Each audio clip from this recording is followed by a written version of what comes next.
respiração fica curta quando se tem 79 anos e se está prestes a atear fogo no próprio mundo. O ar dentro da igreja matriz de São Miguel, em Arcoverde, estava pesado, denso com o cheiro de incenso barato, cera de vela e a fé inabalável de centenas de pessoas. Era um domingo de manhã, o sol do sertão castigando as telhas lá fora, mas aqui dentro, uma penumbra sagrada mantinha tudo em um silêncio reverente, um silêncio que eu estava prestes a estilhaçar em 1000 pedaços. Meu coração, um passarinho assustado numa gaiola de costelas velhas, batia descompassado contra o meu peito. Minhas mãos, enrugadas e manchadas pelo tempo, tremiam sobre o tecido puído do meu vestido de domingo. Eu olhava para o altar, para o pastor Ricardo, o sucessor do homem que plantou essa semente de medo em mim há mais de 60 anos. Ele falava sobre perdão, sobre a leveza da alma que confessa seus pecados. Que ironia! Sei que contar uma história como essa, que ficou guardada por uma vida inteira, é um ato de coragem, mas também de confiança. Antes que essa memória me sufoque de novo, como fez por tantos anos, peço algo simples. Se você acredita que toda voz, por mais trêmula e envelhecida que seja, merece ser ouvida, considere se inscrever neste canal. É como acender uma pequena vela, um sinal de que você está aí, do outro lado, pronto para escutar. Agora, me dê a sua mão e volte comigo àquele dia, ao momento em que o trovão finalmente rompeu o silêncio. Meus olhos encontraram os da minha neta, Sofia, sentada 3 bancos à frente. Ela me deu um sorriso pequeno, um incentivo silencioso. Ela era a razão de tudo aquilo, a razão pela qual eu finalmente me recusava a carregar aquele fardo para o túmulo. Ao lado dela, minha filha Lúcia me olhava com preocupação, sem entender a tempestade que se formava nos meus olhos. O pastor encerrou o sermão com um amém, que ecoou pelas paredes altas da igreja. O coro começou a cantar um hino suave, um prelúdio para a paz que deveria se seguir. Mas para mim, era o toque de um sino de batalha. Era agora ou nunca. Com uma força que eu não sabia que ainda possuía, agarrei-me ao banco da frente e me levantei. O movimento foi lento, minhas juntas protestando. Um rangido de madeira ecoou no silêncio entre os versos do hino, e algumas cabeças se viraram na minha direção. O organista hesitou. O coro vacilou. Eu preciso dizer uma coisa. Minha voz saiu como um sussurro rachado, fraco demais para alcançar o altar. Tentei de novo, puxando o ar seco dos meus pulmões cansados. Eu tenho uma confissão. Desta vez, a igreja inteira se calou. O órgão emudeceu. Todos os olhos, curiosos, chocados, irritados, se voltaram para mim. A velhinha Carmelita, a viúva de Osvaldo, a mulher quieta que sempre sentava no fundo, estava de pé, quebrando a liturgia sagrada do domingo. O pastor Ricardo, um homem de meia idade com uma expressão de paciência forçada, olhou para mim por cima dos óculos. Irmã Carmelita, se a senhora quiser dar seu testemunho, podemos abrir um espaço no final do culto. Não, eu disse, e minha voz, para minha própria surpresa, soou firme, cortando o ar como uma faca. Não pode esperar até o final. Esperou 62 anos. É tempo demais. Eu senti o peso de centenas de olhares, mas só conseguia ver um rosto, um fantasma do passado. O rosto do pastor Antônio, com seu sorriso benevolente e seus olhos que guardavam a escuridão. E foi para ele, para a memória dele, que eu comecei a falar, com o coração na boca e uma vida inteira de silêncio se desfazendo em palavras.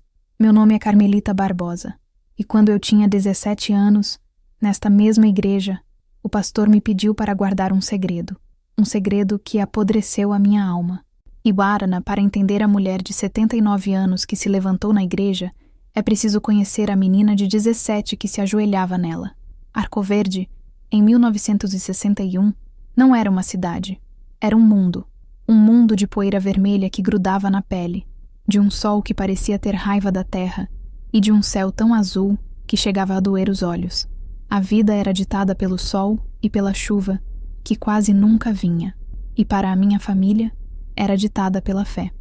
Eu era Carmelita, a filha mais velha de Damião, um vaqueiro de poucas palavras e mãos grossas como casca de árvore, e de Severina, uma lavadeira cujo único luxo era o cheiro de sabão de coco nas roupas que batiam na pedra do riacho. Morávamos numa casinha de taipa com chão de terra batida nos arredores da cidade. Nossa riqueza não estava no bolso, mas na certeza de que Deus olhava por nós. E o representante de Deus na terra para nós era o pastor Antônio. Eu era uma menina magrinha, de tranças longas e pretas que minha mãe amarrava com fitas coloridas nos domingos. Meus olhos eram escuros e assustados, sempre observando tudo. Eu não era bonita como as outras moças, que já tinham curvas e olhares atrevidos. Eu era feita de silêncios e de uma devoção que beirava o fanatismo. A igreja não era apenas um lugar para ir aos domingos. Era o centro do meu universo. Era lá que eu me sentia vista, importante. Eu cantava no coro, ajudava a limpar os bancos e a arrumar as flores no altar. E eu acreditava em cada palavra que saía da boca do pastor Antônio.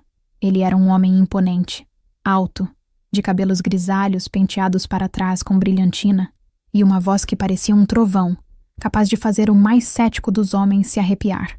Quando ele pregava, seus olhos pareciam perfurar a alma de cada um. Ele falava do pecado e da salvação, do fogo do inferno e da glória do paraíso. E nós, o rebanho, escutávamos com o coração na mão. Ele era mais que um pastor. Era um líder, um juiz, um pai para a comunidade inteira. Decidia disputas de terra, arranjava casamentos, conseguia emprego para os desvalidos. A palavra dele era a palavra de Deus, e ninguém ousava questionar. Eu o idolatrava. Para mim, ele era a personificação da bondade. Lembro-me de uma vez em que a seca apertou tanto que não tínhamos quase nada para comer. Meu pai chegou em casa desolado, sem ter conseguido trabalho. Naquela noite, o pastor Antônio apareceu à nossa porta com uma cesta básica, a maior que eu já tinha visto. Ele colocou a mão na minha cabeça, e eu senti um calor que parecia uma bênção divina. Deus nunca desampara os seus, minha filha, ele disse, com aquela voz aveludada. Como eu poderia duvidar de um homem assim? Minha rotina era simples. Ajudar minha mãe com as trouxas de roupa, levar o almoço para meu pai no campo quando ele estava por perto e passar o máximo de tempo possível na igreja. Eu lia a Bíblia com afinco, decorava salmos e sonhava em ser uma missionária, em levar a palavra de Deus para lugares distantes. Eu não tinha os sonhos das outras meninas, que falavam de maridos e de festas. Meu sonho era servir. Servir a Deus e, por extensão, servir ao pastor Antônio. Eu não percebia, na minha inocência, os olhares que ele me lançava durante os cultos. Eu achava que era reconhecimento pela minha dedicação. Quando ele me elogiava na frente de todos, dizendo que a jovem carmelita tem uma fé que envergonha os mais velhos, meu peito se enchia de um orgulho santo. Eu me sentia especial, escolhida. Mal sabia eu que estava sendo preparada, não para o altar de Deus, mas para o altar de um segredo sombrio. A vida era dura, mas era simples. Havia o certo e o errado, o céu e o inferno, e o pastor Antônio era a bússola que nos guiava nesse caminho. Eu confiava nele com a pureza de uma criança, uma pureza que estava prestes a ser manchada para sempre. O poder do pastor Antônio não se limitava às paredes da igreja. Ele se estendia por toda Arcoverde como as raízes de uma árvore antiga e frondosa. Sua influência alcançava o prefeito, o delegado, o dono da maior venda da cidade. Uma palavra dele podia erguer uma família ou destruí-la, e todos sabiam disso. Essa reverência coletiva criava uma aura de santidade ao seu redor, uma barreira invisível que o protegia de qualquer questionamento. Ele era mestre em cultivar essa imagem. Organizava campanhas de caridade que eram amplamente divulgadas, mas ninguém nunca sabia exatamente quanto era arrecadado ou para onde o dinheiro ia. A explicação era sempre a mesma. A mão esquerda não precisa saber o que a direita faz. E a fé das pessoas preenchia as lacunas, transformando a falta de transparência em um ato de humildade cristã. Eu comecei a notar pequenas coisas, detalhes que minha mente devota tentava ignorar. Havia um grupo seleto de irmãs de confiança, geralmente viúvas ou solteironas com alguma posse, que se reuniam com ele em particular. Após essas reuniões, elas pareciam sempre mais leves, mais devotas, e era comum que fizessem doações generosas para uma obra missionária especial que o pastor mantinha em segredo. É um projeto que exige discrição, para não atrair a cobiça dos descrentes. Ele explicava do púlpito. Lembro-me de Dona Matilde, uma senhora que vendeu um pequeno terreno que herdara do marido. Todos esperavam que ela usasse o dinheiro para reformar sua casa, que estava caindo aos pedaços. Em vez disso, ela o entregou integralmente ao pastor para a tal obra secreta. Quando os filhos a questionaram, ela respondeu com um fervor assustador. Estou construindo meu tesouro no céu. Meses depois, quando o telhado de sua casa desabou numa chuva forte, ela foi morar de favor com uma das filhas, ainda convicta de que tinha feito a coisa certa. O pastor a elogiou no culto, usando-a como exemplo de desapego. Na época, eu senti admiração. Hoje, sinto um calafrio. Minha percepção começou a mudar numa tarde quente de sábado. Eu estava na sacristia, polindo os castiçais de latão, quando ouvi vozes alteradas vindo do gabinete do pastor. Uma das vozes era a dele, calma e controlada como sempre. A outra era a de seu Joaquim, um comerciante que frequentava a igreja havia pouco tempo. Mas, pastor, o senhor me prometeu, dizia seu Joaquim, a voz embargada de desespero. Eu dei tudo o que eu tinha, vendi meu armazém em Recife para começar a vida aqui, e o senhor disse que o investimento na fazenda da Providência era garantido por Deus. A voz do pastor Antônio soou baixa, quase um murmúrio. A fé é uma prova, irmão Joaquim. Às vezes, Deus nos testa, tira nossos bens materiais para ver se nosso amor por Ele é verdadeiro. O Senhor não está perdendo o seu investimento, está ganhando um lugar no reino dos céus. Mas e o meu lugar na terra? Meus filhos precisam comer. A voz de seu Joaquim se quebrou num soluço. Ore, meu irmão. A oração é o alimento da alma.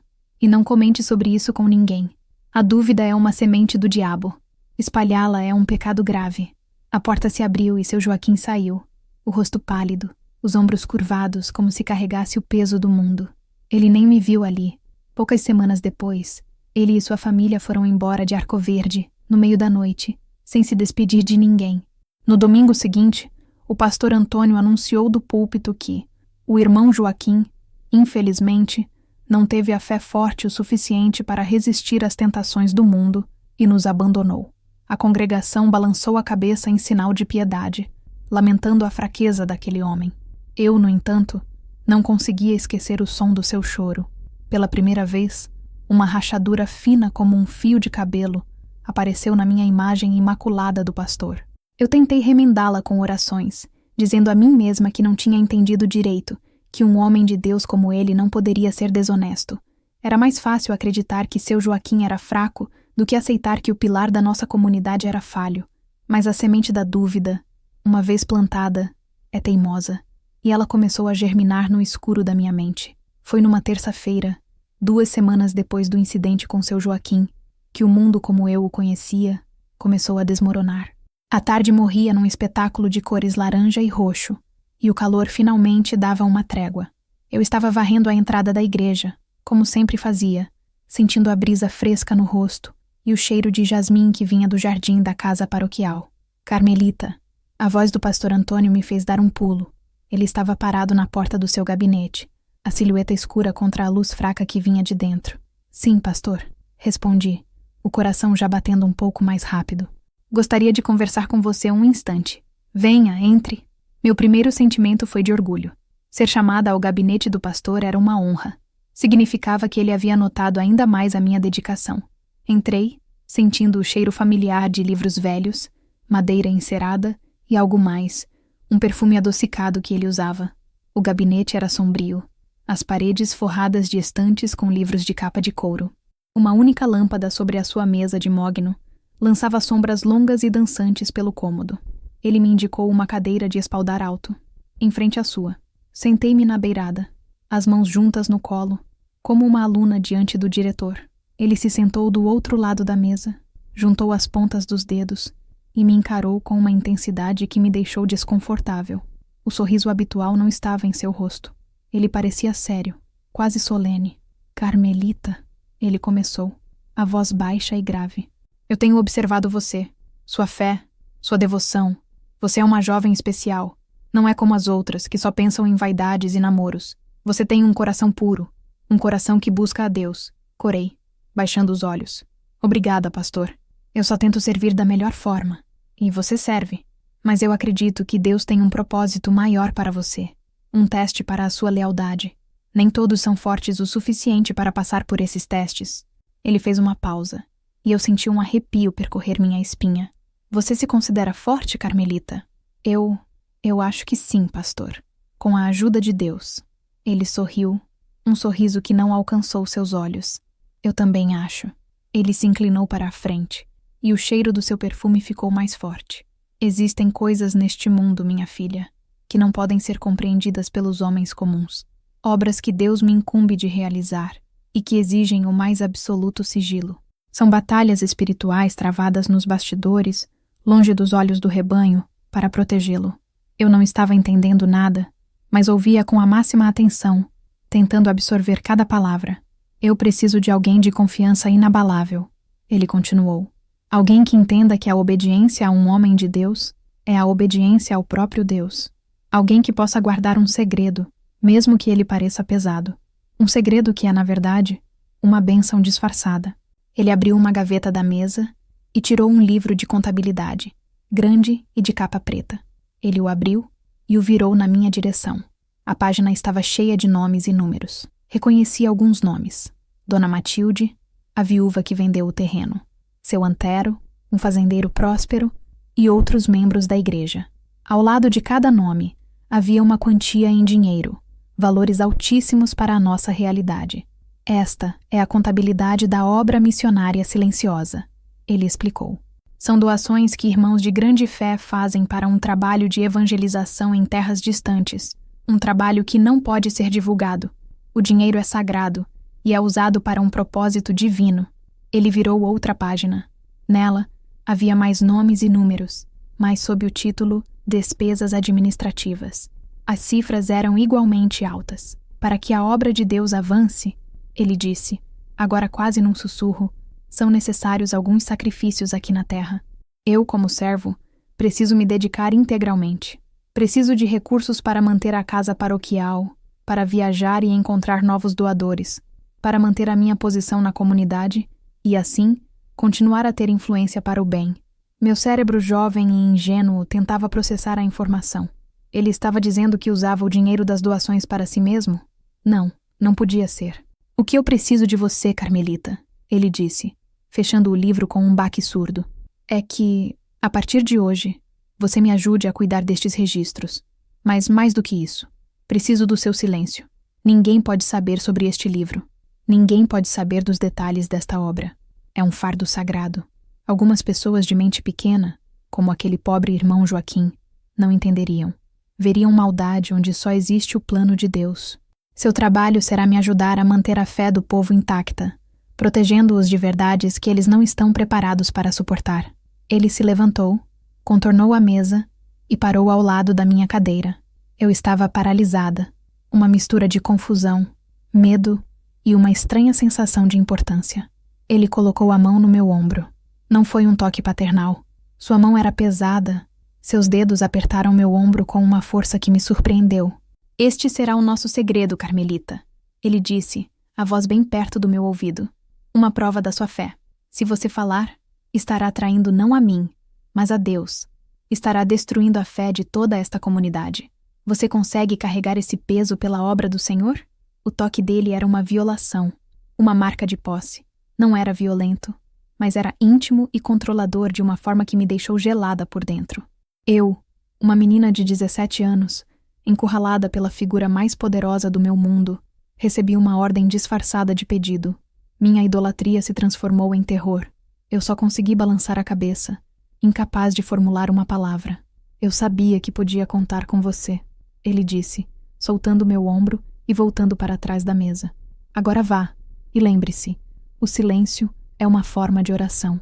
Eu saí daquele gabinete e caminhei para casa sob um céu já cheio de estrelas, mas não vi a beleza delas. Eu sentia o peso da mão dele no meu ombro e o peso de um segredo que eu não entendia completamente, mas que instintivamente sabia ser errado. Naquela noite, pela primeira vez na vida, minhas orações não saíram. A menina devota começou a morrer, e em seu lugar, nasceu uma guardiã de uma mentira sagrada. Nos dias que se seguiram, o mundo parecia ter perdido a cor. O sol da manhã não me aquecia mais. As cantorias dos pássaros soavam distantes e a comida tinha gosto de cinzas. O segredo era uma pedra no meu estômago, um zumbido constante nos meus ouvidos. Eu me movia pela casa como um fantasma, realizando minhas tarefas no automático. Minha mãe notou a mudança. O que você tem, menina? Parece que viu alma penada, ela dizia, enquanto torcia uma trouxa de roupa ensaboada. Não é nada, mãe. Só estou cansada. Como eu poderia explicar? Como colocar em palavras a confusão que me consumia? Dizer à minha mãe, uma mulher cuja fé era o pilar de sua existência, que o homem que ela considerava um santo era, na melhor das hipóteses, um mentiroso. Seria como dizer a ela que o céu não era azul. Ela não acreditaria. Pior, ficaria horrorizada com a minha blasfêmia. Meu pai, um homem prático, talvez me ouvisse, mas o que ele poderia fazer contra o pastor Antônio? Desafiar o pastor era desafiar a cidade inteira. Seríamos expulsos, humilhados. A responsabilidade de proteger minha família se somou ao peso do segredo. A igreja, meu antigo refúgio, tornou-se uma câmara de tortura. Cada hino sobre verdade e pureza era uma facada no meu peito. Cada sermão sobre honestidade e pecado me fazia encolher no banco. Eu não conseguia mais olhar para o pastor Antônio no púlpito sem ver o livro de capa preta, sem sentir o aperto de seus dedos no meu ombro. Quando ele olhava na minha direção, seus olhos pareciam dizer: eu sei que você sabe, e você não vai dizer nada. Era um pacto silencioso, uma corrente invisível que me prendia a ele. Parei de ir às reuniões do coro e de ajudar na limpeza. Inventava desculpas, dizia que estava doente ou que precisava ajudar minha mãe. A verdade é que eu não suportava mais a proximidade, a hipocrisia. Minha ausência foi notada. Algumas irmãs da igreja vieram me visitar, perguntando por que a ovelha mais dedicada do rebanho estava se afastando. Eu dava respostas vagas, sentindo o gosto amargo da mentira na boca. As noites eram as piores. Eu me deitava na minha esteira, no chão de terra batida, e ficava de olhos abertos, encarando a escuridão do meu quarto. Repassava a conversa no gabinete 1000 vezes. Será que eu tinha entendido errado? Será que ele estava de alguma forma certo? Que aquele dinheiro era mesmo para um bem maior que minha mente pequena não conseguia alcançar? Eu tentava me convencer disso. Tentava reconstruir o pedestal em que eu o havia colocado. Mas a imagem do rosto desesperado de seu Joaquim e a sensação da mão do pastor no meu ombro desfaziam qualquer tentativa. A fé, que antes era minha âncora, tornou-se um oceano turbulento onde eu me afogava. Se o representante de Deus na terra era capaz de tal engano, em que eu poderia acreditar? Minha relação com Deus se tornou um diálogo silencioso e cheio de acusações. Por que o Senhor permite isso? Eu perguntava à escuridão. Por que me escolheu para carregar esse fardo? Não havia respostas. Apenas o som dos grilos lá fora e o bater acelerado do meu próprio coração. Eu estava completamente sozinha. O segredo me isolou da minha família, dos meus amigos, da minha comunidade e, o mais doloroso de tudo, de mim mesma. Eu não era mais a Carmelita de antes, a menina de fé simples e sonhos puros. Eu era uma cúmplice. O silêncio me consumia por dentro, um veneno lento que ia matando minha alegria, minha inocência, minha alma. E eu tinha apenas 17 anos. Uma vida inteira de silêncio se estendia à minha frente, como um deserto sem fim. Em meio ao meu deserto particular, surgiu Osvaldo. Ele não era um oásis de águas cristalinas.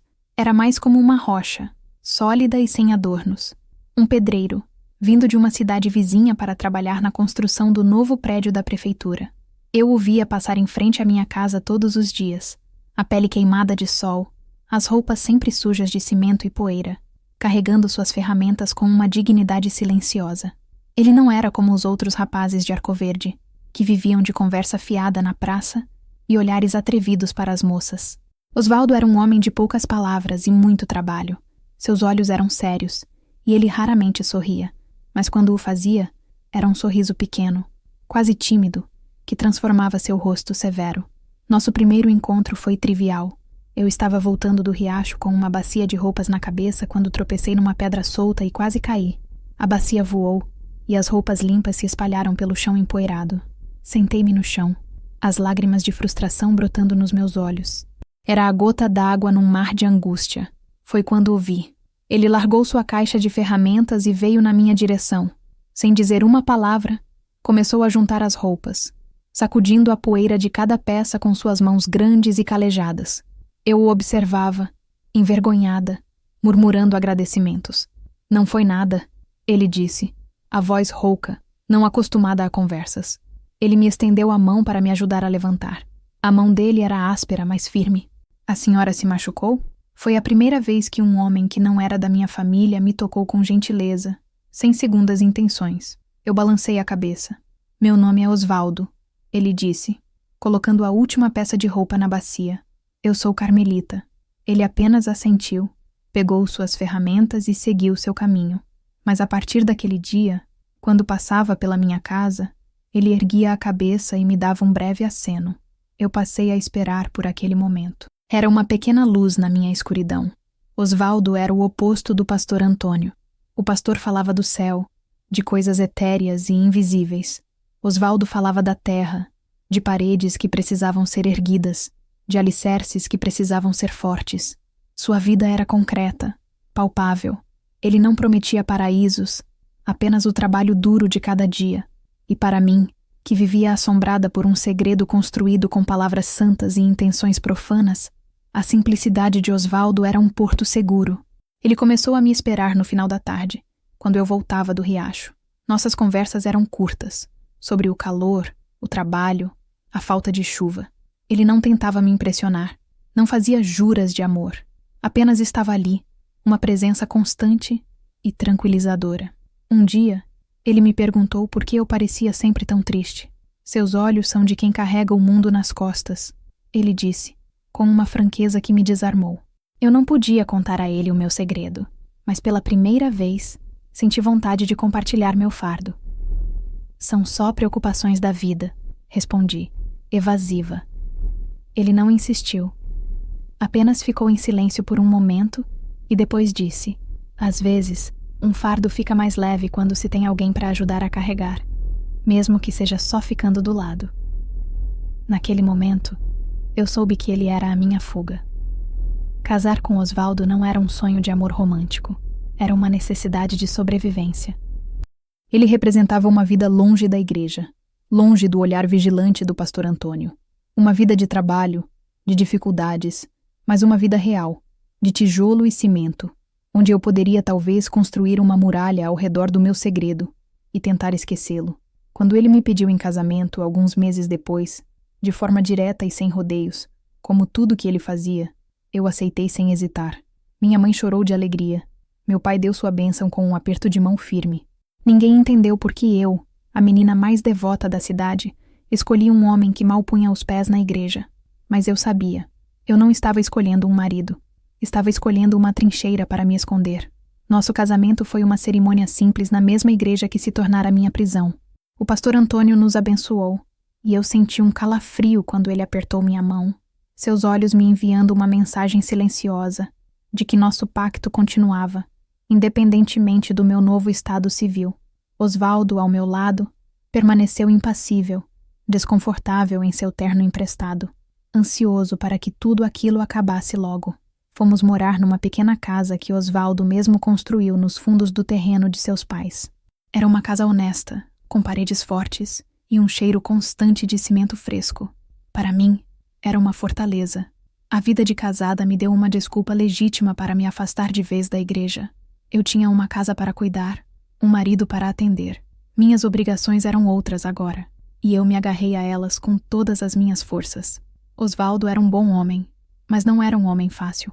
O trabalho duro o havia tornado rígido, e ele não tinha paciência para o que chamava de frescuras. Emoções, para ele, eram um luxo desnecessário. Ele demonstrava seu amor e seu cuidado, garantindo que nunca faltasse comida na mesa e que o teto sobre nossas cabeças fosse seguro. Palavras de carinho e gestos de ternura não faziam parte de seu vocabulário. O segredo que eu carregava se tornou uma muralha invisível entre nós. Havia uma parte de mim, um cômodo escuro e trancado, ao qual ele nunca teria acesso. Isso criava uma distância, uma melancolia que Osvaldo não compreendia. Por que você vive suspirando pelos cantos, mulher? Ele perguntava à noite, quando nos deitávamos na cama dura. A gente tem saúde, tem trabalho. O que mais você quer? Eu não podia responder. Dizer, eu quero a minha paz de volta, não faria sentido para ele. Ele via minha tristeza como ingratidão, e isso o frustrava. Nossas noites eram muitas vezes silenciosas, cada um de nós perdido em seus próprios pensamentos. separados por um abismo de coisas não ditas. Eu me tornei uma excelente dona de casa. Mantinha a casa impecavelmente limpa, a comida sempre na mesa na hora certa, as roupas dele lavadas e passadas. Eu me enterrei na rotina, na fisicalidade do trabalho doméstico, porque era a única forma de silenciar as vozes na minha cabeça. Esfregar o chão com força, bater a massa do pão, costurar até os dedos doerem. Cada tarefa era uma forma de punição e de purificação. Às vezes, eu encontrava o pastor Antônio na rua. Ele sempre me cumprimentava com um sorriso paternal, perguntando sobre a vida de casada. Espero que seu marido não a esteja afastando dos caminhos do Senhor, Carmelita, ele dizia, com uma falsa preocupação. Cada encontro era um lembrete. A corrente ainda estava lá, invisível, mas forte. Eu sentia seus olhos nas minhas costas, vigiando, garantindo meu silêncio. O casamento, que eu esperava ser uma libertação, tornou-se apenas uma cela diferente, mais espaçosa, com uma janela para o mundo, mas ainda assim uma prisão. A solidão que eu sentia ao lado de Osvaldo era, de certa forma, mais profunda do que a solidão que eu sentia antes. Era a solidão de ser fundamentalmente incompreendida, de viver uma mentira ao lado do homem com quem eu deveria compartilhar tudo. Eu o respeitava, sentia gratidão por ele, mas o amor não conseguia florescer naquele solo envenenado pelo meu segredo. Os anos foram passando. A poeira do tempo começou a assentar sobre a minha memória, mas nunca a soterrou completamente. O segredo estava sempre ali, adormecido, esperando o menor descuido para me assombrar em sonhos, ou em momentos de silêncio. E eu continuei a construir minha vida sobre aquele alicerce podre, rezando para que ele nunca cedesse. 1 ano depois do casamento, Lúcia nasceu. O parto foi difícil, mas quando a parteira colocou aquele pacotinho choroso nos meus braços, algo dentro de mim se reorganizou. Pela primeira vez em muito tempo, eu senti uma alegria pura, sem a mancha do segredo. O amor por aquela criança era uma força avassaladora, uma luz que invadiu os cantos escuros da minha alma. Lúcia era a minha redenção.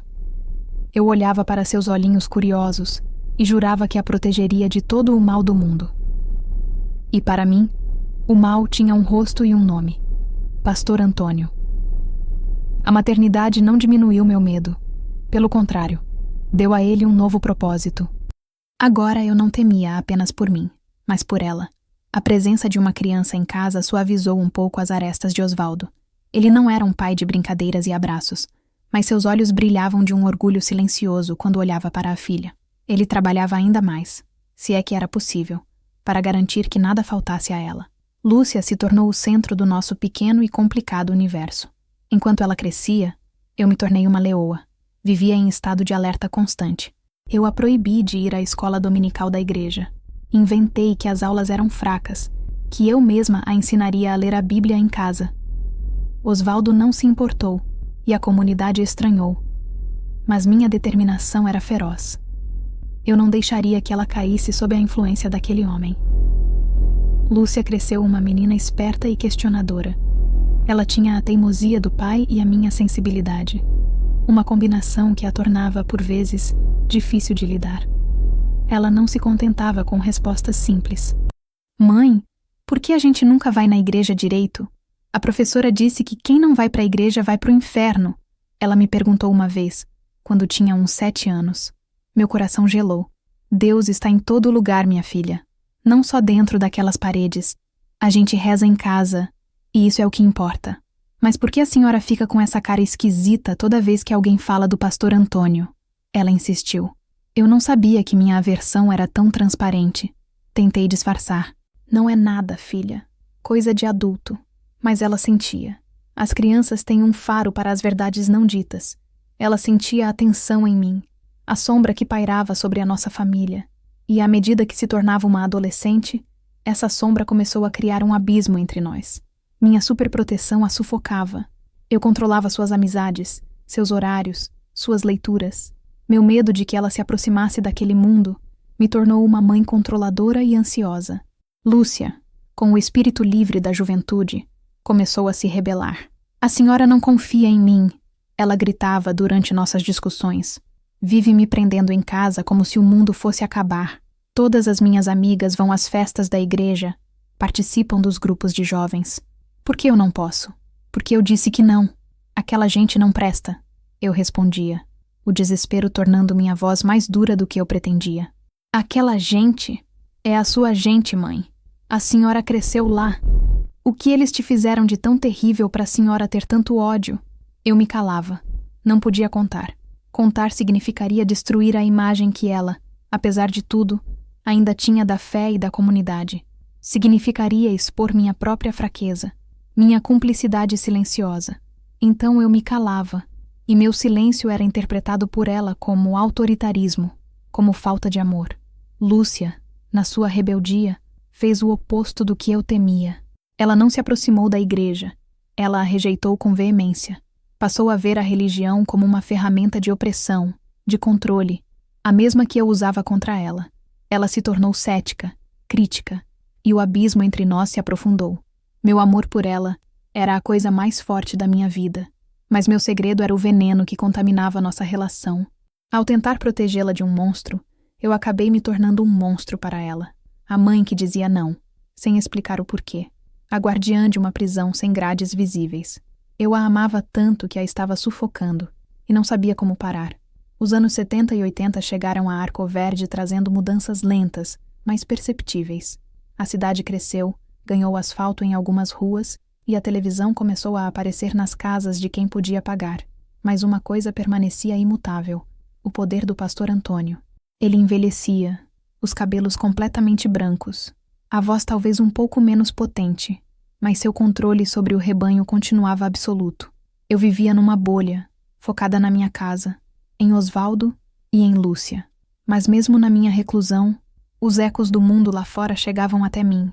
Eram como as marolas de um rio distante, pequenos rumores que vinham e iam, mas que para mim soavam como alertas. Uma vez, encontrei Dona Elvira, uma antiga vizinha, na feira. Ela parecia abatida. Perguntei pela sua filha, uma moça que cantava no coro da igreja e era uma das protegidas do pastor. Foi embora para São Paulo, Carmelita, ela disse, a voz baixa, olhando para os lados como se temesse ser ouvida. Foi de repente. Disse que arranjou um emprego lá. Mas que bom, Elvira. São Paulo tem mais oportunidades, eu comentei, tentando ser otimista. Ela se aproximou e sussurrou. Ela não foi por causa de emprego, Carmelita. Ela fugiu. Estava confusa. O pastor passava muito tempo aconselhando ela. Dizem as más línguas que ele a convenceu a terminar o noivado com um bom rapaz. Disse que o casamento ia atrapalhar os planos de Deus para a vida dela. A menina entrou em parafuso e fugiu. Senti um nó no estômago. Aquele padrão de aconselhamento particular, de isolar os jovens mais devotos de suas famílias e de seus próprios desejos, era assustadoramente familiar. Em outra ocasião, Osvaldo chegou em casa do trabalho, furioso. Ele estava reformando a casa de um dos diáconos da igreja. Você não vai acreditar, Carmelita, ele disse, batendo as botas empoeiradas na soleira da porta. O tal diácono se gabando que comprou um carro novo, um Corcel. Disse que foi uma bênção recebida. Bênção uma ova. Eu vi os recibos da reforma da casa paroquial que o pastor mandou fazer. Tudo superfaturado. O material que custa 10, na nota tá 50. E quem assina o recebimento da obra? O tal diácono abençoado. Estão roubando o dinheiro do povo na cara dura. Osvaldo, com seu senso de justiça prático e terreno, enxergava a desonestidade pura e simples. Eu enxergava as ramificações do segredo que eu guardava. O livro de capa preta não era um caso isolado. Era um sistema. Um sistema de manipulação financeira e emocional que se perpetuava sob o manto da fé. Esses incidentes eram como pedras jogadas num lago. A maioria das pessoas via apenas a marola na superfície e logo esquecia. Mas eu, que conhecia a profundidade daquelas águas, sentia o impacto de cada uma delas, cada história, cada sussurro, cada família que se afastava da igreja sem explicação, era mais uma camada de culpa sobre a minha consciência. Eu via as novas gerações de meninas, com seus olhos brilhantes e sua fé ingênua, se aproximando do pastor, buscando sua aprovação, competindo por sua atenção. E eu me via nelas. Via a mesma devoção cega, a mesma vulnerabilidade. E o medo voltava, mais forte, mais amargo. Eu devia ter falado. Cada um desses sinais era uma oportunidade, um chamado para que eu rompesse o silêncio. Mas o medo era um cão de guarda feroz. Medo de não acreditarem em mim. Medo do que o pastor poderia fazer contra a minha família. Medo de destruir a fé frágil de tantas pessoas que só tinham aquilo para se agarrar. E talvez o mais profundo de todos, o medo de admitir para mim mesma que eu fui cúmplice por tanto tempo. Então, eu me calava. E cada vez que um novo rumor chegava aos meus ouvidos, eu apenas reforçava as trancas do meu cárcere interior, rezando para que a verdade nunca precisasse da minha voz para vir à tona. Uma prece covarde, de quem espera que outros lutem as suas batalhas. O evento que transformou meu medo passivo em um alarme ativo aconteceu quando eu já passava dos 40 anos. Lúcia era uma jovem adulta, trabalhando como professora na escola municipal, e nossa relação continuava tensa e distante. Foi nessa época que a família de Zefinha, minha prima em 2º grau, passou por uma provação terrível. O filho mais novo de Zefinha, o Tiago, nasceu com um problema grave no coração. Os médicos de Arcoverde disseram que não havia o que fazer. A única esperança era uma cirurgia caríssima em São Paulo. Zefinha e o marido, pessoas simples, entraram em desespero. Eles eram membros fervorosos da igreja, e sua primeira atitude foi procurar o pastor Antônio. Ele os recebeu, ouviu a história com sua habitual expressão de compaixão e lhes propôs uma campanha de fé. Vamos orar e jejuar, e o Senhor vai operar um milagre, ele disse. Mas ele foi além. E para mostrar a Deus que a fé de vocês é maior que o apego aos bens materiais, façam um sacrifício, vendam a casa de vocês e entreguem o dinheiro como uma oferta ao Senhor. É uma prova de confiança total na providência divina. Zefinha, cega pela dor e pelo desespero, obedeceu. Ela e o marido venderam a única coisa de valor que possuíam, a casinha humilde que levaram anos para construir. Entregaram a pequena fortuna nas mãos do pastor, acreditando que aquele ato de fé compraria a cura do filho. Eles se mudaram para um cômodo nos fundos da casa da mãe de Zefinha, e a comunidade inteira elogiou sua fé gigantesca. As semanas se passaram. A saúde de Tiago piorava a cada dia. As correntes de oração continuavam, mas o milagre não vinha. Zefinha começou a definhar, a fé dando lugar a uma ansiedade palpável. Eu ia visitá-la, levava um prato de comida, um pouco de consolo, mas as palavras me faltavam. Eu sabia que aquele dinheiro, que poderia ter sido usado para ao menos tentar a viagem a São Paulo, para uma consulta, para dar algum conforto ao menino, estava muito provavelmente no livro de capa preta do pastor, sob a rubrica de despesas administrativas. A náusea que senti era física. Tiago não resistiu. Ele faleceu numa madrugada fria de junho. O funeral foi na igreja. O pastor Antônio fez um sermão comovente sobre os mistérios de Deus e sobre como Tiago agora era um anjinho no céu. Ele elogiou a fé inabalável dos pais, que entregaram tudo, inclusive o próprio filho, nas mãos do Senhor. As pessoas choravam, comovidas com a beleza trágica daquela história. Eu olhava para Zefinha, o rosto devastado, o corpo encurvado pela dor, e não via beleza. Via crueldade. Via a mais perversa forma de manipulação. Ela havia perdido o filho e a casa. Tudo o que lhe restava era uma fé vazia, uma promessa quebrada. Naquela noite, eu não consegui dormir. A imagem de Zefinha se sobrepunha à do seu Joaquim, a da filha de Dona Elvira. Eram vítimas diferentes da mesma engrenagem. E eu, com o meu silêncio, era uma peça dessa engrenagem. No dia seguinte, juntei toda a coragem que não sabia que tinha e fui falar com Zefinha. Encontrei-a sentada no quintal, os olhos perdidos no horizonte. Sentei-me ao seu lado. Zefinha, comecei, a voz trêmula. Aquela oferta, o dinheiro da casa, você não acha que talvez... Ela me cortou, e pela primeira vez vi uma faísca de raiva em seus olhos marejados. Não ouse, Carmelita. Não ouse questionar a minha fé. Foi a vontade de Deus. O pastor me explicou. Meu Tiago foi um sacrifício como Isaac. Deus provou o meu coração. Ela se agarrava àquela narrativa porque a verdade era insuportável demais. A verdade de que ela fora enganada, de que a fé dela fora usada para lhe arrancar tudo, era uma dor que ela não conseguiria suportar somada à dor da perda do filho. Era mais fácil acreditar num Deus cruel do que num pastor desonesto. Eu recuei. Minha tentativa de plantar uma semente de dúvida só a fez se fechar ainda mais. Percebi, com um desespero profundo, a força daquela prisão mental. Não bastava eu falar. As pessoas precisavam estar prontas para ouvir. Saí da casa dela me sentindo a pior das criaturas. Eu tinha a chave, mas não conseguia abrir a cela, porque os prisioneiros amavam o seu carcereiro. O alicerce da minha própria vida, já frágil, rachou naquele dia. Eu sabia que não poderia mais viver como se nada estivesse acontecendo. Algo precisava mudar, mas eu ainda não sabia o que, nem como. Enquanto eu me afogava na minha culpa e impotência, Lúcia construía sua própria vida, longe de mim e de tudo o que eu representava.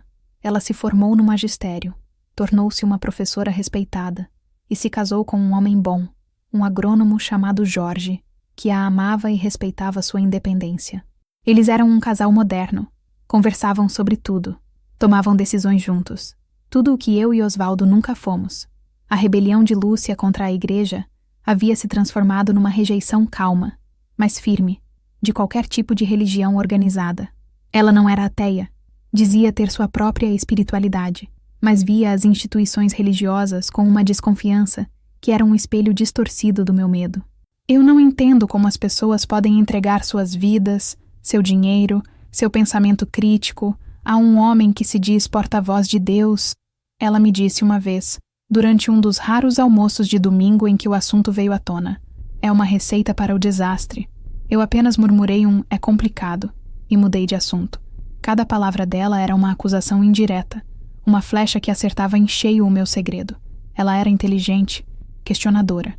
Se eu lhe contasse, ela não teria as reações que eu temia em minha mãe ou em Zefinha. Ela acreditaria em mim.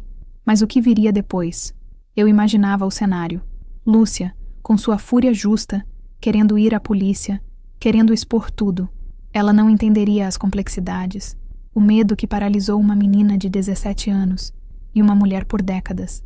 Ela veria apenas a cumplicidade, o silêncio. Ela me julgaria, e eu não suportaria ver a decepção em seus olhos, somada a toda a raiva que ela já sentia por mim. Contar a ela significaria não apenas implodir a comunidade, mas também a frágil ponte que ainda nos unia. Então, eu me mantive calada, e nossa relação continuou a ser uma dança de aproximações e recuos, cheia de amor não dito e de ressentimentos mal disfarçados. Eu tentava me conectar com ela através de coisas práticas. Levava doces que ela gostava, remendava suas roupas, ajudava a cuidar do seu jardim. Eram meus pedidos de desculpa silenciosos por tudo o que eu não conseguia lhe dar. O verdadeiro grito de Lúcia não era em palavras, mas em suas escolhas.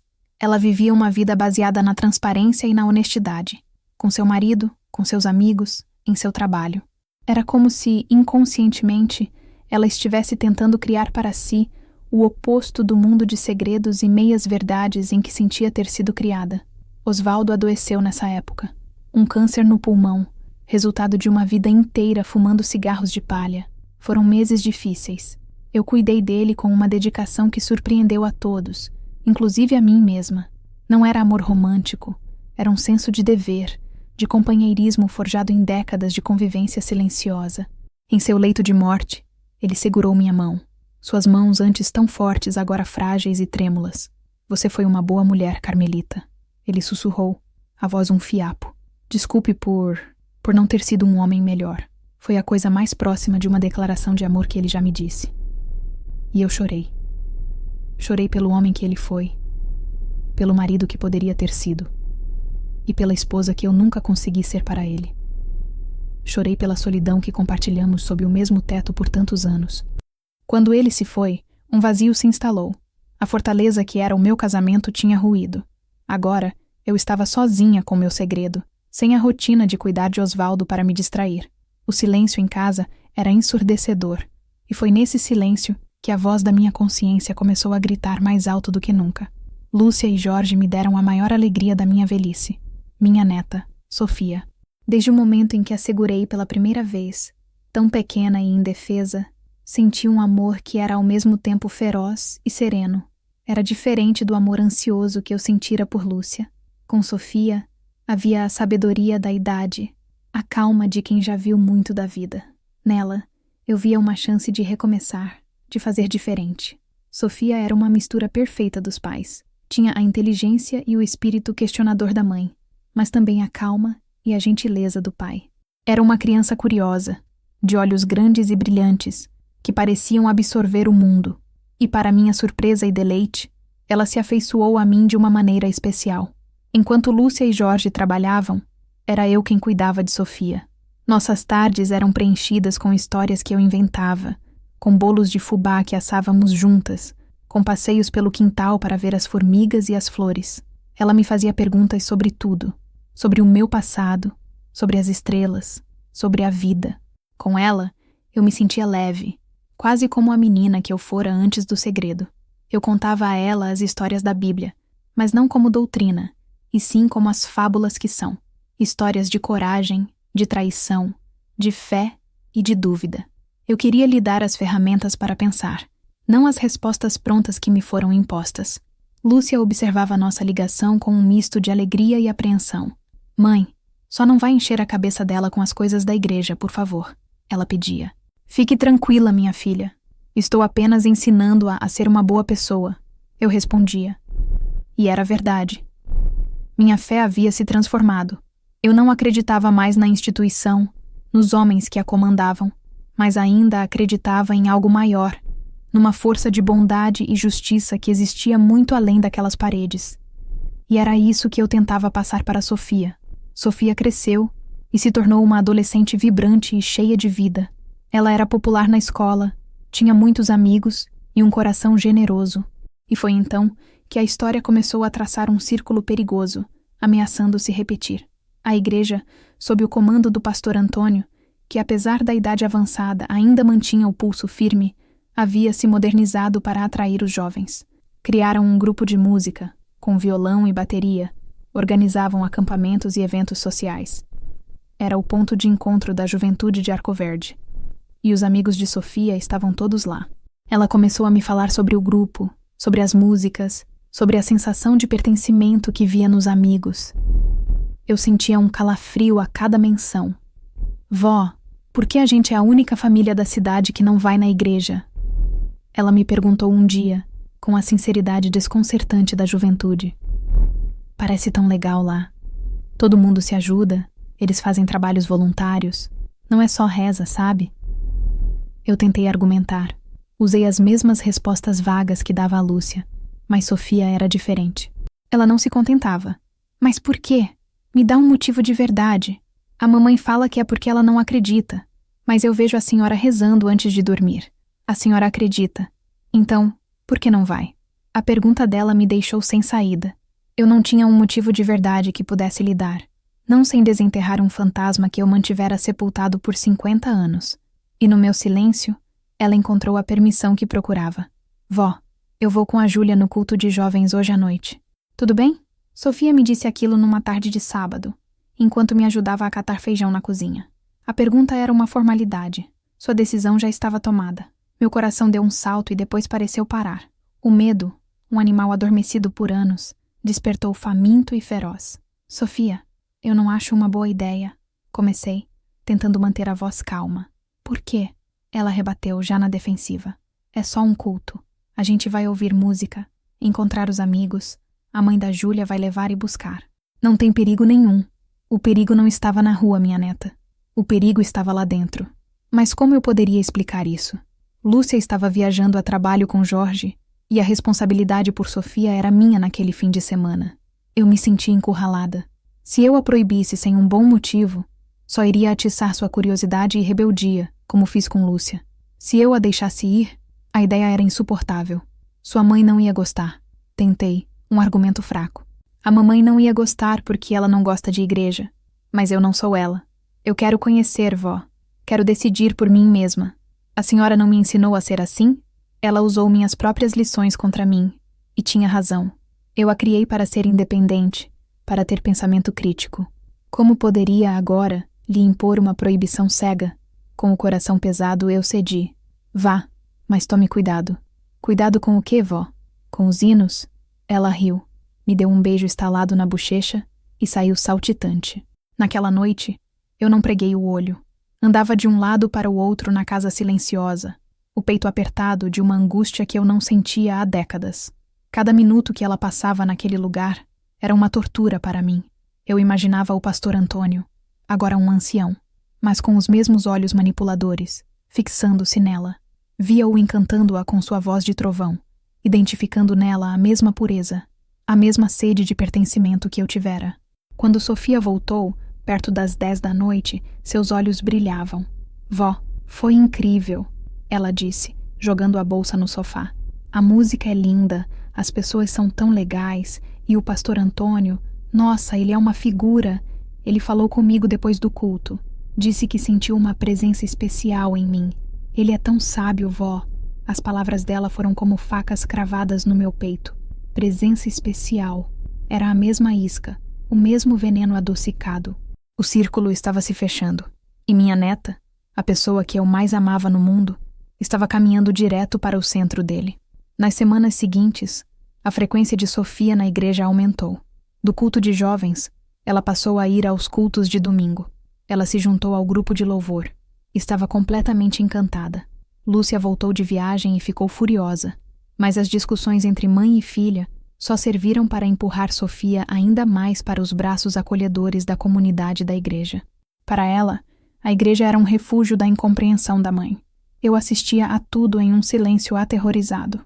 O pastor Antônio, de fato, a tomou sob sua asa. Elogiava-a publicamente, dava-lhe pequenas responsabilidades, fazia-a sentir-se importante, escolhida. Era o mesmo roteiro, a mesma peça macabra, e eu estava na plateia, paralisada, vendo minha neta ser escalada para o mesmo papel que destruiu a minha vida. A história estava se repetindo, e a culpa era minha. Meu silêncio de 60 anos havia construído o palco para aquele desastre. O terror que senti por Lúcia era o de uma mãe ansiosa. O que eu sentia por Sofia era diferente. Era a fúria de uma leoa velha, que já não tem mais a mesma força, mas cujas garras se afiam com o desespero de proteger sua cria. O medo que me paralisou por toda a vida começou a se transformar em raiva.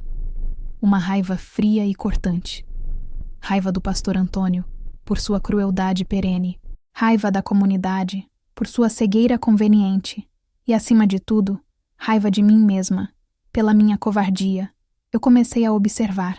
Ia até a praça em frente à igreja nos horários de culto, escondida atrás de uma árvore, e observava Sofia. Via-a rindo com os amigos, cantando com fervor, ouvindo o pastor com uma admiração que me revirava o estômago. E eu via os olhares dele, o mesmo olhar de predador que ele me lançara tantos anos atrás. Ele a estava avaliando, medindo sua inocência, sua devoção. Minha relação com Sofia mudou. A leveza deu lugar a uma tensão constante. Eu tentava alertá-la de forma velada.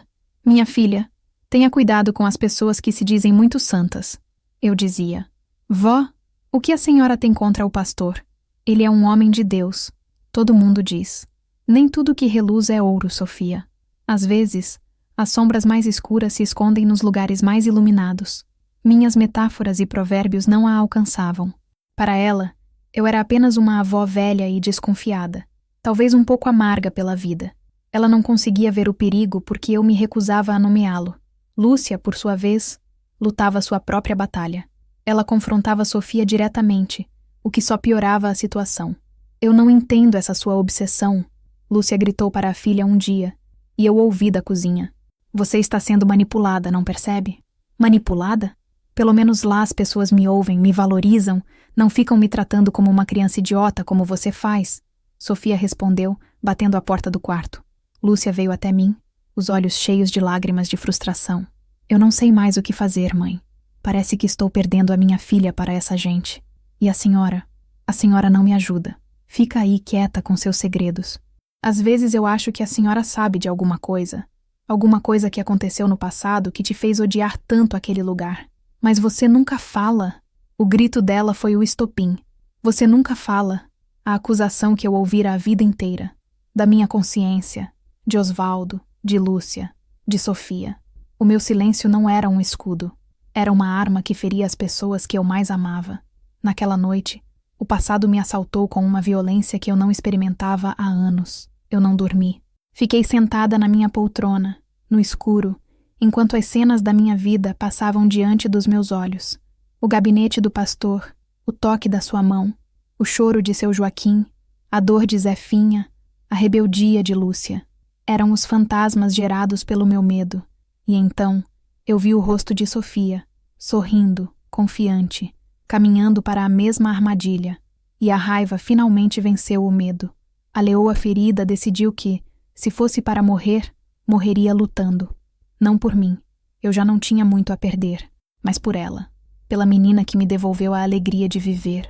Pela chance de quebrar o círculo, de garantir que a história de dor que começou comigo terminaria comigo. A decisão foi tomada na solidão da madrugada. Eu não sabia como, não sabia o que aconteceria depois, mas eu sabia o que precisava fazer.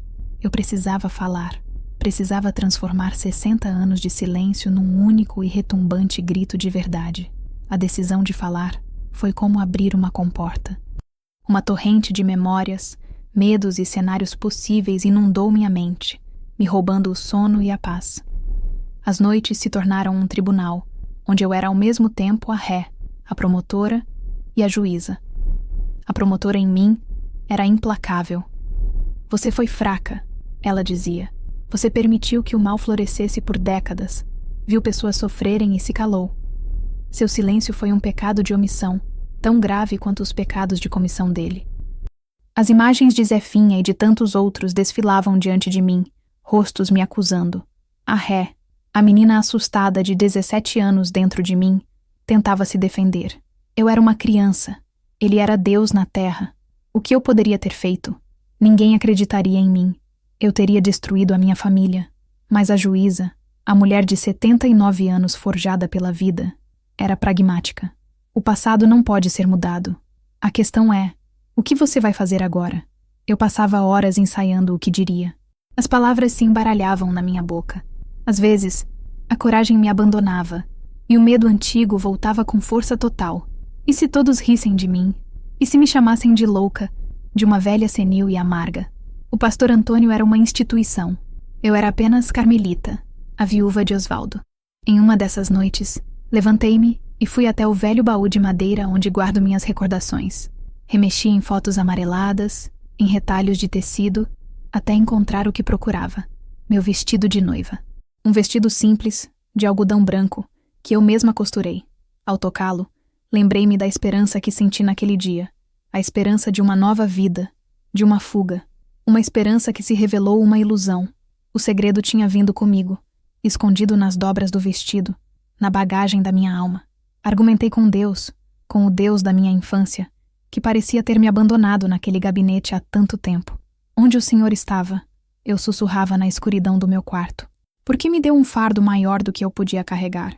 E por que agora? Por que trazer minha neta para isso? A resposta não veio em uma voz do céu, mas em uma certeza que se formou no meu coração. Talvez Deus não tivesse me abandonado. Talvez Ele estivesse me dando, finalmente, a chance de encontrar a minha própria voz. Talvez a aprovação não fosse o segredo em si, mas a coragem de revelá-lo. O sono, quando vinha, era povoado de pesadelos. Eu sonhava que estava na igreja, tentava gritar, mas nenhum som saía da minha boca. Em outro sonho, eu contava tudo, e as pessoas me olhavam com pena e desdém, enquanto o pastor Antônio sorria, ileso. Eu acordava com o coração disparado, o pijama encharcado de suor. A tormenta interior era tão grande que começou a se manifestar no meu corpo. Perdi o apetite. Minhas mãos tremiam mais do que o normal. Lúcia e Sofia notaram. Vó, a senhora está bem? Parece tão abatida, Sofia me disse, com uma genuína preocupação que só aumentava a minha angústia. É só a idade, minha neta. As noites são longas quando se é velha. Eu estava me preparando para a batalha da minha vida, e não podia compartilhar minha agonia com ninguém. A solidão do meu segredo nunca fora tão pesada quanto naqueles dias que antecederam a sua morte. Eu sabia que precisava, de alguma forma, preparar o terreno. Não podia simplesmente explodir a bomba sem nenhum aviso. Decidi tentar falar com Lúcia, não para contar tudo, mas para, talvez, abrir uma fresta na muralha que nos separava. Escolhi um fim de tarde, quando o sol já estava mais ameno. Ela estava no quintal, regando as samambaias. Aproximei-me devagar. Lúcia, podemos conversar um pouco? Ela se virou, surpresa. Raramente eu iniciava uma conversa séria. Claro, mãe. Aconteceu alguma coisa? Sentamo-nos nos degraus da varanda. As palavras não vinham.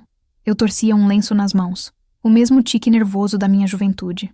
É sobre a Sofia e a igreja. Comecei, a voz hesitante. Lúcia suspirou, o cansaço evidente em seu rosto. Mãe, se a senhora vai me dizer para ter mais paciência com ela, eu já... Não é isso, eu a interrompi. Eu estou preocupada, mais do que você imagina. Fiz uma pausa buscando as palavras certas. Aquele lugar não é o que parece.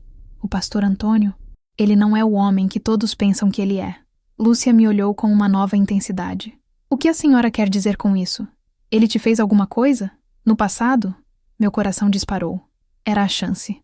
A porta estava aberta, mas o medo me segurou pela garganta. Contar tudo, ali, de uma vez, parecia impossível. A enormidade da confissão me paralisou. Eu recuei. Ele prejudicou muita gente, eu disse de forma vaga. Gente da nossa família. Ele usa a fé das pessoas para conseguir o que quer. Ele é um homem perigoso, Lúcia.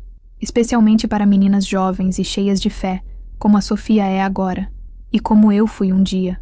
A decepção no rosto de Lúcia foi visível. Ela esperava uma revelação, e eu lhe dei generalidades. Mãe, isso não me ajuda, ela disse, a voz frustrada. Que ele é um manipulador, eu já sei. Eu sinto isso. Mas eu preciso de algo concreto para mostrar para a Sofia. Ele prejudicou gente. Não é o suficiente. Ela vai dizer que é fofoca, que é a sua amargura falando. Ela se levantou. Eu pensei que, por um momento, a senhora finalmente ia me contar o que quer que seja que a atormenta há tantos anos. Mas vejo que não. Ela se virou e voltou a regar suas plantas, dando a conversa por encerrada. A tentativa falhou. Pior, só serviu para aumentar a frustração dela comigo. Eu me senti uma tola. Minha meia-verdade era tão inútil quanto o meu silêncio completo. Percebi que não havia meio termo. Ou eu continuava calada para sempre, ou contava a história inteira, com todos os detalhes sórdidos, custasse o que custasse. Naquela noite, eu entendi que não poderia fazer isso por partes. Não poderia testar as águas. Eu teria que mergulhar de cabeça. E o lugar para fazer isso não era numa conversa particular com Lúcia, onde minhas palavras poderiam ser distorcidas ou desqualificadas. O lugar era a fonte de tudo, a igreja. Eu tinha que voltar ao cenário do crime e contar a verdade na frente de todos. Era a única forma de a minha voz ter alguma chance de ser ouvida. A única forma de proteger Sofia e, talvez, de me redimir. A fagulha que incendiou de vez o meu barril de pólvora veio na sexta-feira seguinte. Sofia chegou em casa da escola, o rosto iluminado por uma excitação quase febril. Ela mal largou a mochila no chão e veio correndo até a cozinha, onde eu preparava o jantar. Vó, a senhora não vai acreditar, ela disse, me abraçando com força. Aconteceu a coisa mais maravilhosa. Eu a olhei, o coração já apertado de um mau pressentimento. O que foi, minha neta? O pastor Antônio me chamou para uma conversa particular hoje, depois do ensaio do louvor. Ela começou, os olhos brilhando. Ele disse que tem orado por mim e que Deus revelou a ele que eu tenho um chamado especial, um ministério. Gelei. As palavras eram ecos, fantasmas voltando para me assombrar. Ele me convidou para participar de um projeto muito especial dele. Ela continuou, sem notar minha palidez. É um fundo de caridade secreto, para ajudar famílias muito pobres da zona rural, de uma forma que ninguém precisa saber, para não humilhar as pessoas, sabe? Ele disse que é uma obra que exige muita discrição e confiança. Meu sangue pareceu ter se transformado em gelo. O mesmo roteiro, a mesma conversa, a mesma armadilha. E vó, essa é a parte mais incrível, ela disse, baixando a voz como se contasse o maior dos segredos. Ele me pediu para não contar para ninguém, nem para mamãe. Ele disse que esse é o meu primeiro teste de fé e lealdade, para ver se eu sou digna da confiança que Deus está depositando em mim. Foi isso. A gota d'água. O momento em que todas as dúvidas, todos os medos, toda a hesitação se dissolveram e deram lugar a uma certeza límpida e terrível. A história não estava apenas se repetindo. Era uma cópia fiel. E se eu não agisse, o final seria o mesmo. Minha neta, a luz da minha vida, seria a próxima guardiã de uma mentira, a próxima alma a ser acorrentada pelo silêncio. Eu olhei para ela, para a sua inocência, para a sua fé pura, sendo usada como uma arma contra ela mesma. E a leoa dentro de mim não rugiu. Ela encontrou uma calma mortal. Coloquei as mãos nos seus ombros, as mesmas mãos que tremiam há dias, agora firmes, Olhei fundo nos seus olhos. Sofia, eu disse, e minha voz saiu baixa, mas com um peso que a fez parar de sorrir. Eu preciso que você me prometa uma coisa. O quê, vó? No domingo, vá à igreja como sempre. Sente-se onde sempre senta. Mas preste muita atenção em mim. E não importa o que aconteça. Não importa o que eu diga ou faça. Saiba que é porque eu te amo mais do que tudo neste mundo. Ela me olhou, confusa. Vó, a senhora está me assustando. Não tenha medo, eu disse, passando a mão em seu rosto. O tempo do medo acabou. Naquele instante, a Carmelita que viveu escondida por mais de 60 anos morreu. E a mulher que falaria no domingo nasceu. Eu não sabia se teria forças, se minha voz sairia, se meu coração aguentaria. Mas eu sabia, com cada fibra do meu ser envelhecido, que o silêncio não era mais uma opção. O preço dele havia se tornado alto demais. A manhã de domingo nasceu clara e impiedosa, como tantas outras manhãs no sertão, mas para mim era como se o mundo estivesse prendendo a respiração. Vesti meu melhor vestido, um tecido simples, azul, que Lúcia me deu de presente. Penteei meus cabelos brancos e os prendi num coque apertado. Como sempre, olhei-me no espelho. Vi o rosto de uma velha, sulcado de rugas, cada uma delas uma estrada de uma história não contada. Mas pela primeira vez em muito tempo, os olhos que me encaravam de volta não eram os de uma vítima. Eram os de uma guerreira. Não tomei café. A xícara tremia na minha mão e um nó na garganta me impedia de engolir. Lúcia e Jorge me olhavam com estranheza. Mãe, a senhora vai sair? Lúcia perguntou, vendo que eu estava mais arrumada que o habitual para uma manhã de domingo em casa. Vou, respondi, a voz firme. Vou à igreja. Lúcia quase se engasgou com o café. A senhora o quê? Depois de todos esses anos? Sim, tenho um assunto a resolver. Sofia, que até então estava quieta, me olhou com uma mistura de apreensão e curiosidade, lembrando-se do meu pedido de sexta-feira. Saí de casa e comecei a caminhada até o centro da cidade. Cada passo era deliberado, pesado. As ruas de Arcoverde, tão familiares, pareciam um cenário estranho. As pessoas me cumprimentavam. Bom dia, dona Carmelita. E eu respondia com um aceno de cabeça, incapaz de sorrir. Eu estava em uma bolha de silêncio e resolução. A memória de Osvaldo me veio à mente. O que ele diria se me visse agora? Provavelmente me chamaria de louca. Diria para eu não me meter em confusão. Mas no fundo, acho que uma parte daquele homem prático e justo entenderia. Ele odiava a desonestidade. Talvez pela primeira vez, ele se orgulhasse de mim. A cada esquina, uma memória. Ali, a feira onde encontrei Dona Elvira. Acolá, a rua onde ficava a casa que Zefinha vendeu. A cidade inteira era um mapa das minhas omissões. Quando avistei a torre da igreja, meu coração falhou uma batida. O medo, aquele velho companheiro, tentou me dominar uma última vez. Minhas pernas fraquejaram. Pensei em voltar, em desistir, em deixar que Sofia aprendesse por si mesma, como eu aprendi. Mas a imagem do brilho em seus olhos ao falar do fundo secreto me deu força. Não, o ciclo terminaria comigo. Parei em frente à porta maciça de madeira da igreja. Respirei fundo o ar quente da manhã. Fiz uma última prece, não ao Deus do pastor Antônio, mas à força dentro de mim que me manteve viva por todos esses anos. Me dê coragem, sussurrei. E então, eu entrei. Entrei no lugar que fora meu refúgio, minha prisão, e agora seria meu palco. O som do órgão encheu o ar, e eu caminhei pelo corredor central, a cabeça erguida, sentindo os olhares curiosos sobre mim. Encontrei um lugar vazio num dos bancos do fundo, e me sentei. A espera havia começado. A narrativa agora volta ao ponto de partida. Estamos de volta ao momento descrito na parte 1, mas agora com todo o peso e o contexto de uma vida inteira. Eu estava de pé. O hino havia cessado. O silêncio na igreja era absoluto, pesado como uma mortalha. Todos os rostos estavam virados para mim, uma colcha de retalhos de curiosidade, irritação e choque. O pastor Ricardo, no altar, me olhava com uma impaciência mal disfarçada. Irmã Carmelita, por favor, sente-se. Teremos um momento para testemunhos mais tarde. Meu testemunho não pode esperar, repeti, minha voz ganhando uma força que vinha das profundezas da minha alma. Eu olhei para a frente, para Sofia, que me encarava com os olhos arregalados, a boca entreaberta. Olhei para Lúcia, que parecia finalmente entender que algo monumental estava prestes a acontecer. E então, eu comecei a falar. Meu nome é Carmelita Barbosa. E quando eu tinha 17 anos, nesta mesma igreja, o pastor me pediu para guardar um segredo que apodreceu a minha alma por mais de 60 anos. Um murmúrio percorreu a congregação. O pastor era Antônio, continuei. E o nome pairou no ar, sagrado e profanado ao mesmo tempo. Ele me chamou em seu gabinete e me mostrou um livro. Um livro onde ele anotava as doações secretas que pedia a viúvas desesperadas, a pais de filhos doentes, a homens que venderam tudo o que tinham em nome de uma promessa de bênção. Minha voz não tremeu. Era clara, precisa. Eu não estava gritando. Estava relatando fatos. E a calma da minha voz tornava tudo ainda mais chocante. Ele me fez sua cúmplice. Disse que era a obra de Deus, que o dinheiro era para manter a fé do povo, protegendo-os de verdades que não suportariam.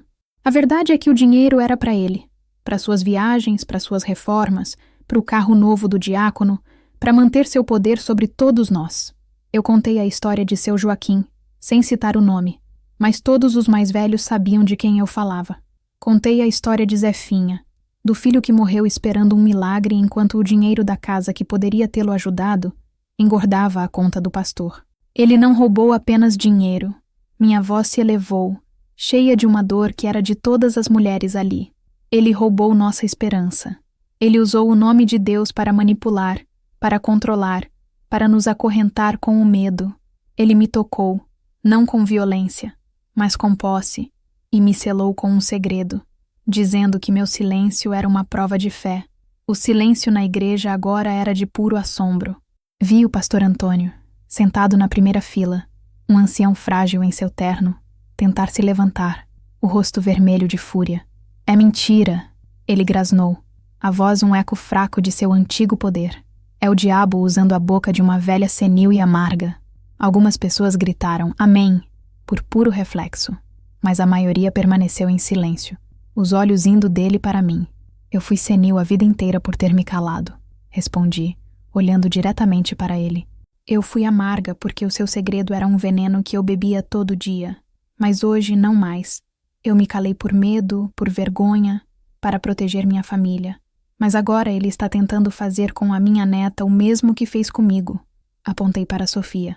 Todos os olhos se viraram para ela, que começou a chorar silenciosamente, entendendo tudo. Ele a chamou para um projeto secreto. Pediu a ela lealdade e silêncio. A mesma armadilha, 60 anos depois. E eu digo, basta. Foi então que o milagre aconteceu. Não o milagre prometido pelo pastor, mas um milagre humano, de coragem. No meio da igreja, uma mulher se levantou.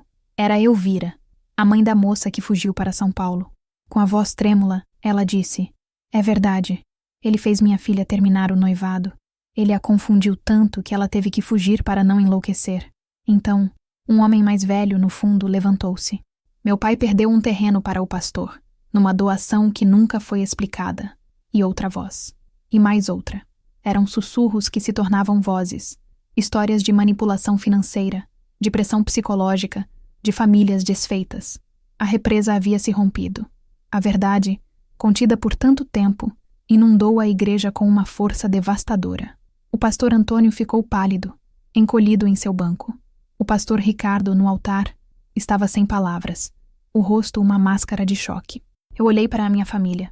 Lúcia chorava, mas pela primeira vez eu vi em seus olhos não a raiva, mas a compreensão. O abismo entre nós havia desaparecido. Sofia correu na minha direção, passando pelas pessoas, e me abraçou com força, soluçando no meu ombro. Me perdoa, avó. Me perdoa. Não há o que perdoar, minha filha, eu disse, afagando seus cabelos. A culpa nunca foi sua. Naquele momento, em meio ao caos e à dor da revelação, eu me senti leve. O peso de 62 anos havia sido tirado das minhas costas. Eu não era mais a guardiã do segredo. Eu era a libertadora da verdade. E, finalmente, eu estava livre. A tempestade que eu desencadeei naquela manhã de domingo não passou rápido. Arcoverde falou sobre aquilo por meses. A igreja se dividiu. Muitos, principalmente os mais antigos, se recusaram a acreditar, me chamando de mentirosa, de invejosa.